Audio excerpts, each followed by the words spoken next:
सभी साथियों का फिर से हमारे YouTube channel medical lecture by doctor के में स्वागत है। और आज आपको जो मैं मेडिसिन बताने जा रहा हूँ, आप शायद जानते होंगे या देखा भी होगा या डॉक्टर के द्वारा आपको लिखी भी गई होगी, आपने खाया भी होगा।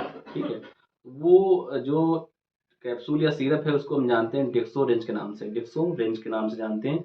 जिसका कैप्सूल आता है रेड रेड टाइप का होता है, लाल टाइप का कैप्सूल होता है, और सिरप भी कहीं ना कहीं लाल ही होती है। तो ये क्या करता है, ये आयरन और विटामिन कॉम्बिनेशन का एक ऐसा मिक्सचर है जो क्या करता है, हमें स्फूर्ति ताकत देता है। ठीक है, हमारे अंदर खून बढ़ाता है, जिसको हम ऐसे जान सकते हैं। अब हम बात करेंगे इसको देते क्यों हैं। तो सबसे पहले बात हम कर लेते हैं देते क्यों। देखिए, हमें क्या होता है, एनीमिया नामक बीमारी हो जाती है, इसमें क्या होता है, खून की कमी हो जाती है हमारे कहाँ, शरीर के अंदर। ठीक है, तो उसमें क्या होता है, हमारा हीमोग्लोबिन डाउन हो जाता है। ठीक है, और आरबीसी काउंट भी डाउन हो जाता है। तो उससे क्या होता है, हमारे अंदर कुछ ऐसे सिम्टम्स क्रिएट हो जाते हैं, लक्षण आ जाते हैं, जैसे हमें चिड़चिड़ापन हो गया, थकान, ठीक है, भूख ना लगना, शरीर टूटते जाना, वजन कम हो जाना, और चक्कर सा लगना, हम जब चलते हैं तो आंखों के सामने अंधेरा छा जाना और कार्य करने का मन नहीं करता है। ठीक, गुस्सा बहुत ज़्यादा आती है। ऐसे लक्षण देखते हैं तो ये सारे लक्षण किसके होते हैं, एनीमिया के। मतलब खून की कमी की वजह से एक एनीमिया बीमारी हो जाती है, इसे हम बोलते हैं रक्त रक्त की कमी। तो उसके ऐसे लक्षण होते हैं। तो हम क्या करते हैं, जब हम आयरन और विटामिन का प्रिपरेशन देते हैं, जिसको हम बोलते हैं डेक्सोरेंज, जैसे मान लीजिए आरबीसी काउंट बहुत कम है या हीमोग्लोबिन बहुत कम है, तो एक इसकी डोजिंग क्या करते हैं, एक एक कैप्सूल सुबह शाम देते हैं एज अ रिक्वायरमेंट, जब तक हमारा हीमोग्लोबिन मेंटेन नहीं हो जाता है तब तक के लिए। और क्या करते हैं, सिरप क्या करते हैं, सिरप भी अडल्ट लोग लेते हैं, बड़े लोग लेते हैं, मगर बूढ़ों के लिए और बच्चों के लिए सिरप की डोजिंग जो होती है बहुत अच्छी होती है, इसलिए हम सिरप प्रिपरेशन अधिकतर बच्चों को देते हैं।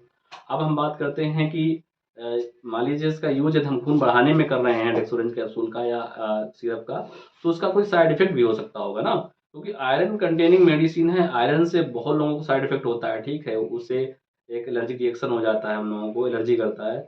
तो इसको खाने का नियंत्रण रखते हैं। इसके साइड इफेक्ट देखे जाए तो साइड इफेक्ट हमें डिप्रेशन मतलब होता है कि एकांत में रहना, ठीक है, उलझन सी होना, और कुछ काम करने का मन नहीं करना, ये इसका सिम्टम्स है। मगर वोमिटिंग नाउजिया, वोमिटिंग मतलब होता है उल्टी होने लगना, या नाउजिया मतलब उल्टी महसूस होना, या एब्डोमिनल पेन, पेट में दर्द होना और मरोड़ होना, ये इसके निम्नवत लक्षण हैं। और हमें क्या होता है, कभी कभी पेशाब भी जो है लाल टाइप का या रेड टाइप का होता है।